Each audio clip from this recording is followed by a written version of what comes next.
What's going on, guys? Groove here, back with another book review, and today we have Thank God for Bitcoin. This comes at Bitcoin from another angle, and it's literally just as it says. It's Thank God for Bitcoin, and this is kind of a religious take on Bitcoin, which I really didn't think that it was going to be like that, but it was definitely a great read and a good take on Bitcoin itself, like understanding it from the standpoint of from the Bible. Because the Bible is filled with money and money practices all throughout the Bible, and they talk about it from that standpoint, and they come with different quotes and stuff from the Bible and compare it to the current system that we live under today, which is the fiat system, and how corrupt that system is, and how going back to, or not back to, but getting on a Bitcoin standard would literally change that and kind of bring us back to closer back to God and the Bible and religion and living a better life.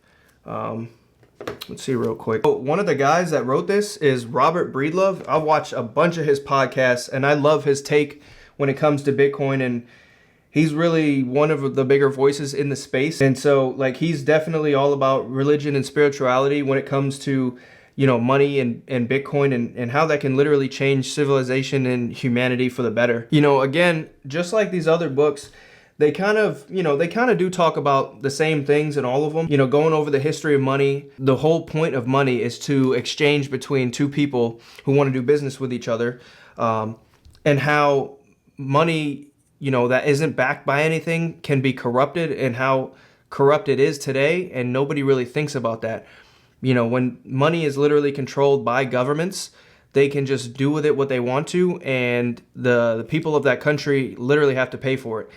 And most people in first world countries don't really think about that, but if you go to like Argentina or Venezuela or something like that, like they definitely look at money a lot different than, say in America or England. But again, like when the countries control the money, they literally turn corrupt, and they can do with the money what they want to, and the people are the ones who have to suffer because of that. And it's funny because nobody ever really looks at that standpoint when it comes to money, and so everybody just blames other things. People will sit there and blame this side of the house or that side of the house, or money is messed up because of these people or that people, or because that situation happened. But the only people to blame for the reason why money is so bad is the government and the Federal Reserve and central banks. It's literally, that is it. It's just your government and the central banks are able to print money as much as they want to and do with it what they want to, and that literally corrupts the money, and which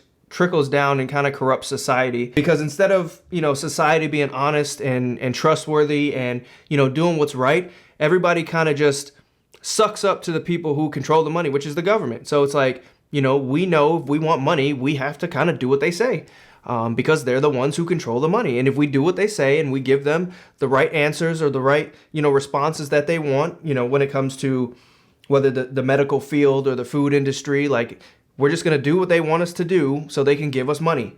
And we're just going to give them the results that they want. If they want these type of answers, we're going to give them these type of answers. Especially when we all know what happened in 2020, and, the government tells you to say one thing, then if you're a medical expert, if you want to keep getting funding, you're going to say what they want you to say. And how getting off of that system kind of changes society for the better. We can all become honest, and we can all, get better and look for the truth. I really like that about this book. Looking at Bitcoin from that angle, Bitcoin and religion, especially when it comes to the Bible, it can literally set humanity and civilization back on a better path, which is what we all want anyway. So that's pretty much it for this one. But again, I really love the angle that it attacks Bitcoin from, just showing how that if we get back onto a fixed money supply for the future that we're going into, which is, everything is digital now. So this would literally be the best money. They don't believe that going back to a gold standard is going to fix anything, because, even gold can be manipulated.